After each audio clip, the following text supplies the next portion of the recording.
ये बात आप जरूर स्वीकार करें कि सोते समय आपको बहुत सावधान रहना है। और प्रायः गलती सोते समय करते हैं उपासक की, कोई प्रपंच की बात याद करते हुए या मोबाइल देखते हुए या कोई गंदी चेष्टाओं का आपकी रात बेकार चली जाएगी। अगर गंदी चेष्टा हो गई तो सुबह भी बेकार हो जाएगी, दिन भी बेकार हो जाएगा, निरुत्साहित हो जाओगे। सोते समय आपको समय नहीं देना व्यर्थ चिंतन का। उसी समय विषय चिंतन होता है, उसी समय विषय भोग की आकांक्षा जागृत होती, उसी समय विषय देखने की इच्छा होती। मोबाइल है तो जिस समय आप अपनी शैया पर जाएं स्विच ऑफ कर दें। उसमें मैसेज घंटी आने का कोई भी रास्ता मत रखें। मान लीजिए आप उपासक हैं भगवत प्राप्ति के, 30-35 वर्ष ये नहीं था तो सब मर नहीं गए थे। और बोले इमरजेंसी, जब इसकी 30-35 वर्ष से पहले इसकी कोई रचना नहीं थी, मुझे लगता है, क्योंकि 30-35 वर्ष में ही इसका विस्तार देखा है। नहीं तो कभी किसी के पास मोबाइल नहीं। कोई बड़े अधिकारी तो इतना बड़ा वो, इतना बड़ा वाला वो ऐसे रखते थे। नहीं तो मोबाइल तो हमें लगता है 30-35 वर्ष। तो फिर इमरजेंसी कैसे चलती थी? कैसे चलती थी इमरजेंसी? और आप ब्रह्मा हो क्या कि इमरजेंसी संभाल लोगे? स्विच ऑफ करो। जो सब इमरजेंसी संभालने के लिए तैयार रात दिन न सोता है, वो हर समय जागृत रहता है, वो हमारा आराध्य देव है। स्विच ऑफ करो, चिंतन लगाओ श्री जी का। ये जो रात्रि के शयन के समय मोबाइल में इधर उधर दृश्य देखने हैं, अपने सर्वनाश का बीज बोना है। मान लो, हमारी प्रार्थना मान लो, ये उस समय मन आपको परेशान करेगा जब कमरे की सिटकिनी अंदर से बंद होगी। सबसे प्रार्थना है रात्रि के शयन के समय। तो बोले फिर ठीक है 10 बजे तक देख लेंगे मोबाइल, इसके बाद शयन के समय भजन कर लेंगे। होगा ही नहीं। क्या तुम देखना चाहते हो? प्रिया प्रीतम के सिवा और कुछ क्या देखना चाहते हो? वो तो सुभग सुंदरी सहज सिंगार, सहज शोभा सर्वांग प्रति सहज रूप वृषभानुनंदिनी। हमारी स्वामिनी जी की सुंदरता छुपाने के लिए आभूषण पहनाए जाते हैं, औरों को तो आभूषण सुंदरता बढ़ाने के लिए। यहां छवि के छिपाए बे को ऐसे के दास होके क्या देखोगे मोबाइल में? क्या देखना चाहते हो? वासना की क्रीड़ा, और तुम उस क्रीड़ा को देखना चाहते हो? परमार्थ के पथिक हो। देखना है तो प्रभु को देखने की वृत्ति रखो, अन्यथा मूंद लो आंखें। प्यारे, महान फल प्राप्त करोगे। सबसे प्रार्थना है एकांत में मोबाइल रूपी दुश्मन से बचो। क्योंकि जब आप गंदी बात कहीं देखोगे तो आपके अंदर वैसे ही चिंतन बनेगा, वो ऐसे ही लगेगा मैं भी ऐसा करूं, मैं भी ऐसा भोगूं, मैं भी ऐसा देखूं। मान लीजिए आप, जब हमारे शास्त्र कहते हैं कि पशु पक्षियों के मैथुन को भी नहीं देखना है, अगर ऐसा एक बार दृष्टि पड़े तो मानसिक प्रणाम करके दोबारा दृष्टि ना देना। और आप मोबाइल में ऐसी चेष्टाएं देखोगे, कैसे आप भगवत भजन करोगे? कैसे भगवत प्राप्ति का उद्देश्य रख पाओगे? ये कलयुग की बहुत महीन चाल है कि उसके बिना काम नहीं चलेगा और हम तुम्हें काम से युक्त कर देंगे। इसके बिना काम चलेगा नहीं, तुमको रखना पड़ेगा। और जब तुम इसे रखोगे तो हम काम अपना कर लेंगे। कलयुग ने कहा हम अपनी व्यवस्था बना लेंगे। यहां कह रहे जब आप नींद में जा रहे हैं तो बिल्कुल मानो मृत्यु शैया पे जा रहे हैं। आपको उस समय नाम जप में बहुत ध्यान देना है, कहीं मन बहक ना जाए। तो क्या होगा, 5-6 घंटे जो आप लेटोगे ना, वो भी भजन हो जाएगा।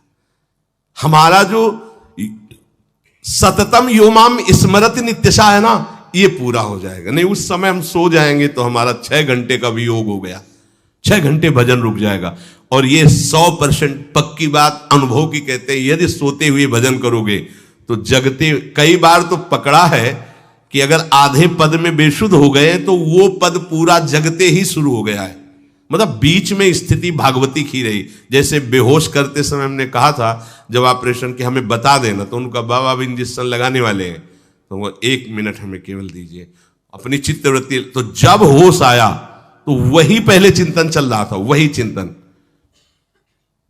जैसे सोने के समय हम बेहोश हुए तो जगने के समय वही चिंतन, ऐसे ही इंजेक्शन से जब बेहोश हुए और जब होश आया तो वही चिंतन चल। बहुत बड़ा चमत्कार अभ्यास का है।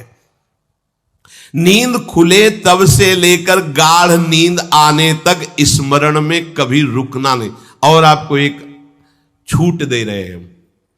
कभी कभी क्या होता है कि एक मंत्र में, एक नाम में जैसे बहुत देर अभ्यास करते हैं तो मन उबने लगता है। इसका स्वभाव है, ये अनुभव की बातें कहते हैं। इसका स्वभाव है नवम नवम, नहीं तो ये मतलब, तो इसको हम लोगों ने कैसे फंसाया है। जैसे गुरु मंत्र जप रहे, अब 2-3 घंटे लगातार गुरु मंत्र जप, अब इसको उबन बढ़ी, अब ये छोड़ रहा है, बीच बीच में पता चलता है छोड़ना चाहता है, छोड़ रहा है, तुरंत इसको नाम में फंसाया।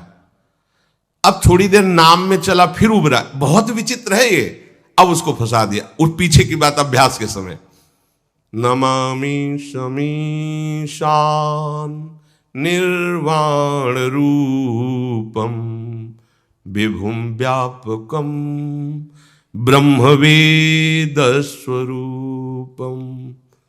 चिंतन, पद गायन करे, ये भगवान शिव पद गायन कर रहे हैं और उसका चिंतन, निर्वाण रूपम विभुम व्यापकम ब्रह्मवेद स्वरूपम।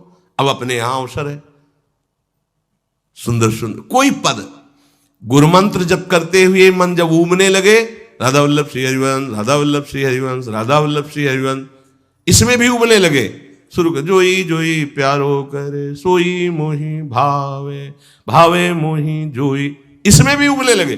सुधा निधि का कोई एक लाइन ले लो, ब्रह्मेश्वरादि सुदुरूह पदारविंद श्रीमत् पराग परमाद्भुत वैभव, ब्रह्मेश्वरादि सुदुरूह छोड़ना नहीं है, तू भाग में नवम नवम दे रहा हूं, नवम नवम।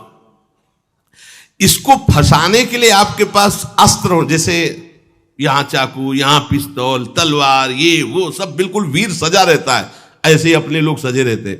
छोटा राधा, अब एकदम चिपक गया आके तो कैसे मारे, तो छोटी चाकू है ना वैसे, राधा राधा राधा, थोड़ा दूरी राधा वल्लभ श्री हरिवंश, थोड़ा और दूरी गुरु मंत्र, बड़े बड़े अस्त्र अपने पास रख ले, बहुत भाग रहा है तो फंसा दिया। प्रथम यथावति प्रणव श्री, अब लग पूरा पद गा, पूरा पद गा, उसमें लग प्रथम यथामति प्रणव।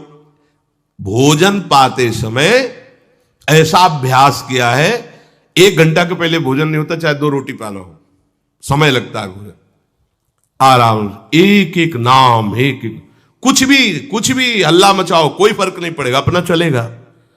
अभ्यास स्नान के समय, भोजन के समय, किसी क्रिया के करते समय, किसी से बात करते समय, सोते समय, ये विशेष स्थान जहां में सावधान रहना है। यहां भजन छूटता है, ध्यान देना, यही भजन छूटता है। चलते समय, क्रियावान होते समय, प्रसाद पाते समय या किसी से बतराते समय, ये सब भजन के छूटने के स्थान है और यही पकड़ना है भजन को।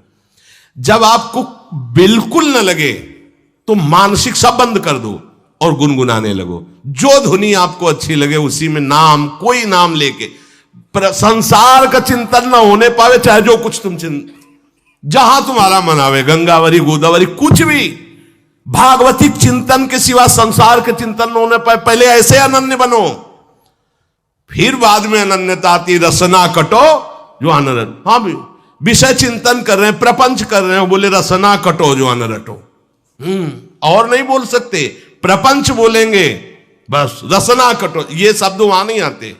पहले हम आपको छूट देते, भक्त चरित्र, भगवान की चरित्र, नाम कीर्तन मंत्र, जो भी चाहो, संसार का चिंतन मत होने देना, पहले ये पकड़ो, फिर आगे चल करके जब पवित्र हृदय होगा तब ये निष्ठा आती, रसना कटो जो अन रटो, निरखियन फुटो नयन।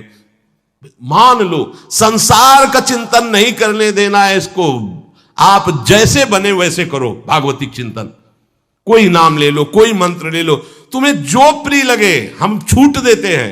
ये हम नहीं करें कि रसना कटो जो अन रटो, ये बाद की बात है, हमें पहले इसका संसार चिंतन रोकना है। कैसे छूटेगा, कैसे छूटेगा, हमें यह पकड़ना है, नहीं तो निष्ठा की बात। जो हरि नाम जगत त्रिशिरोमणि वंश बिना कबहू, हरिवंश बोलेंगे नहीं, हरि बोलना नहीं है, हरि बोलना नहीं, क्योंकि जो हरिनाम जगत त्रिशिरोमणि वंश बिना, हरिवंश बोलना नहीं है क्योंकि प्रपंच में रति। तो क्या करो, जो तुम्हें प्रिय लगे पहले उसे पकड़ो। ये हम अंदर की बात कह रहे, प्रवचन की बात नहीं कह रहे। मन को फंसाना है हमें। राम कृष्ण हरि जहां लगे इसको लगाओ, पहले इसको फंसाओ, संसार का चिंतन न होने दे।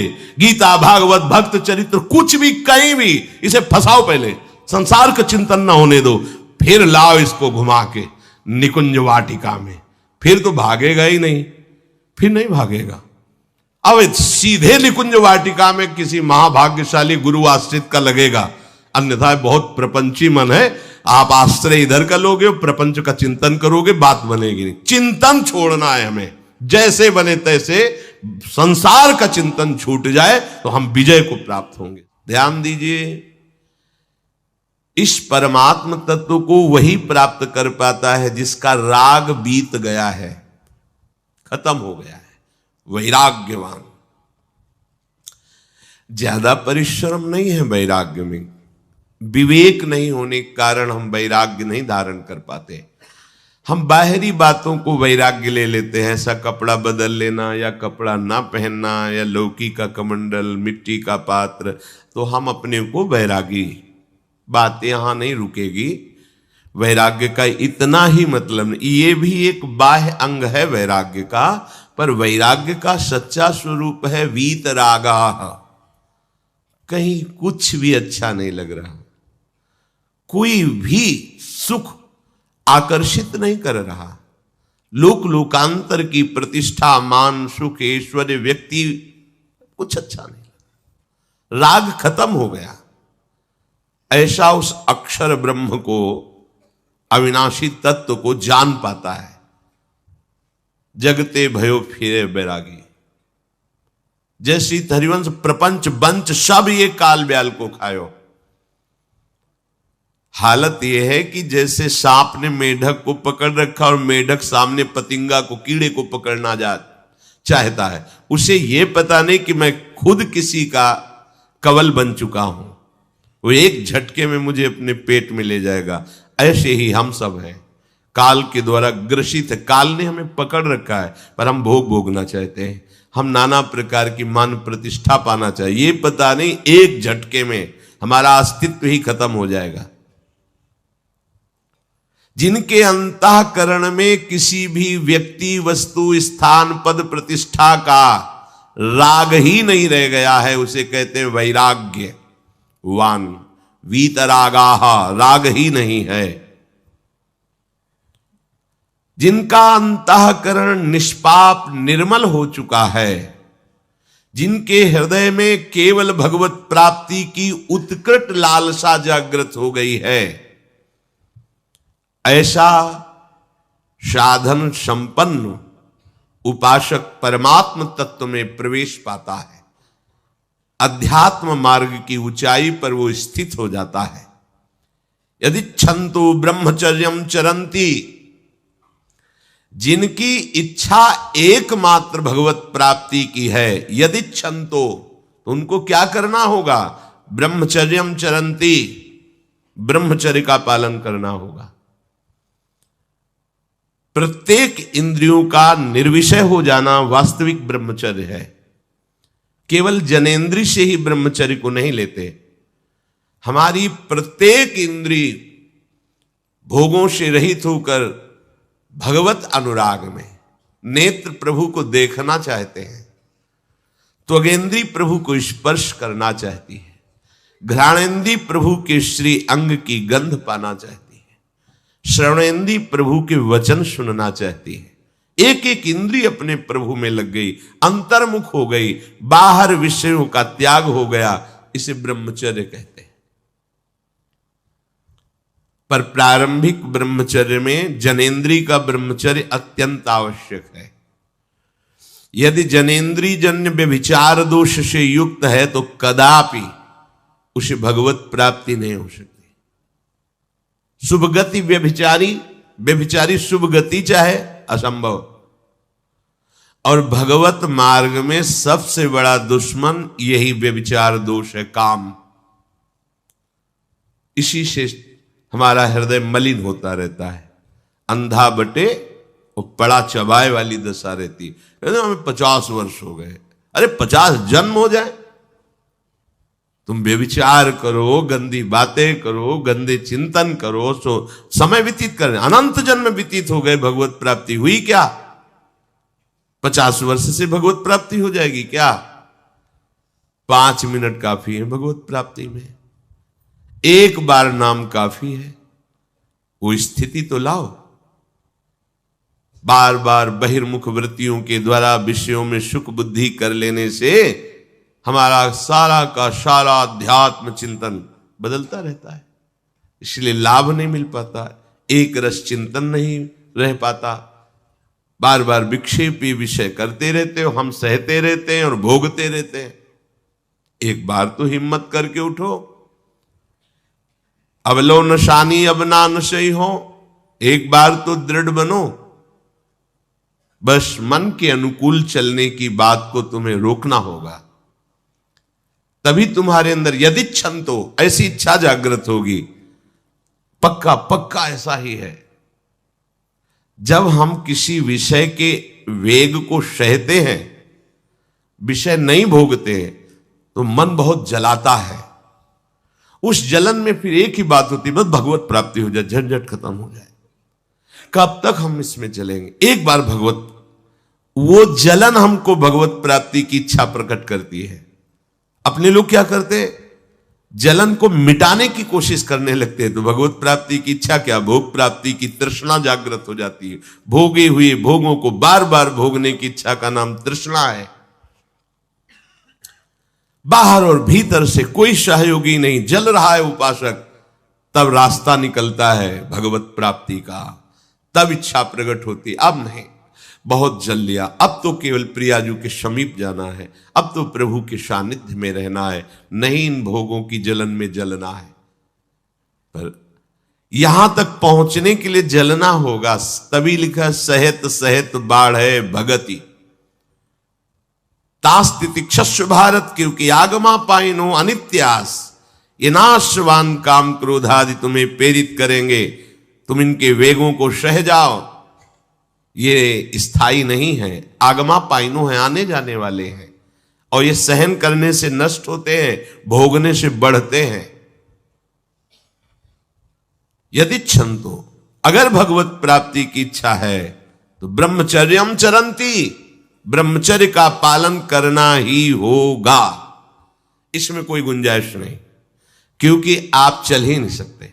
ध्यान से सुन लो, ये मनोरंजन का मार्ग नहीं है, इसमें मन ही मार तन हारिक वृंदावन में गाज, इसमें मन मारना होगा।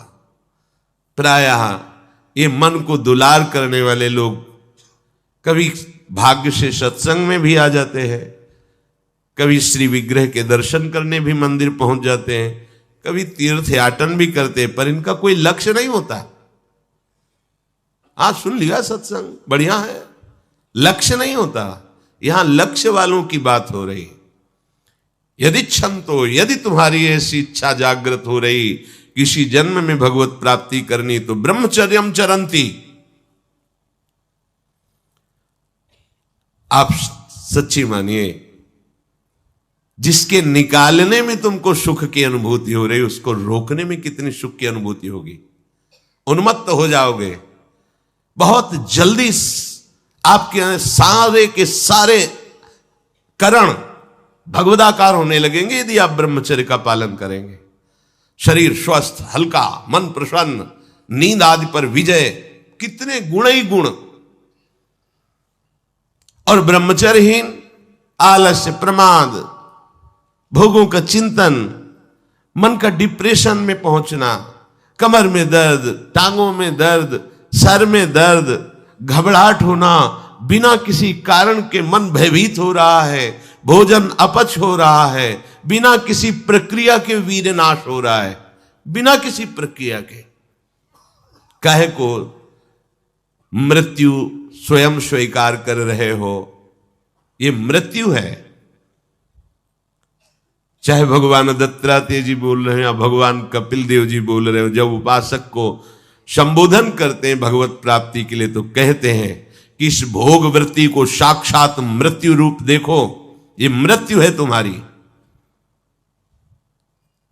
जब शरीर राग त्यागना है तो तुम शरीर से भोग भोगोगे तो आसक्ति शरीर की पुष्ट होगी, आसक्ति भोग सुख की पुष्ट होगी, है नहीं। कितने दिन शरीर रहेगा, कितने दिन भोग रहेंगे। विचारवान बनो, ब्रह्मचर्यम चरंती, ब्रह्मचर्य का पालन करो। उपासक जो ब्रह्मचारी होता है उसका खिला हुआ चेहरा रहता है, जैसे कमल खिला हुआ, बिना किसी कारण के उसकी मुख मुद्रा में प्रसन्नता होती है। जो ब्रह्मचर्यहीन होता है बुझा हुआ चेहरा होता है, तेजहीन, बिना किसी कारण के वो शोकग्रस्त लगता है। बैठा है, आपको लग रहा है शांत है, लेकिन आप चेहरे को देखो, वो एक शोकग्रस्त है, कुम्हलाया हुआ चेहरा, अशांत चेहरा। मुख प्रसन्न, तन तेज विराजा, यह है ब्रह्मचर्यम चरंती, भगवत आराधन संपन्न उपासक का। जैसे आग में पैर रखते हुए कोई चले तो कैसे चलेगा, ऐसे ही ब्रह्मचारी की पहचान है। इतनी स्फूर्ति उसके अंदर होती, जैसे आग में चलने वाला पूरा पैर नहीं रख पाएगा, अगला कदम रख देगा क्योंकि ताप लग रहा है, ऐसे उसकी स्फूर्ति होती पैरों में। उसकी आंखें एकाग्र रहती है, चंचलता इधर उधर या बार बार झपकना, यह विषयी पुरुष का लक्षण है। बार बार पलक झपकना, यह विषयी पुरुष का लक्षण है। इधर उधर ताक झांक, चंचलता, ऐसा बैठे तिनका तोड़ रहा है, पैर हिला, यह सब विषयी पुरुष के लक्षण है। यह तो बिल्कुल साधारण स्पष्ट दिखाई देता है आदमी विषयी है या ब्रह्मचारी, एक सेकंड में लक्षण होते हैं। आपको जब भगवत मार्ग का अवसर मिला है तो गृहस्थ हो, संतान हो गई, ब्रह्मचर्य से रहो। नहीं चाहिए संतान तो भ्रूण हत्या, गर्भ हत्या जैसे महापाप करने की क्या जरूरत है।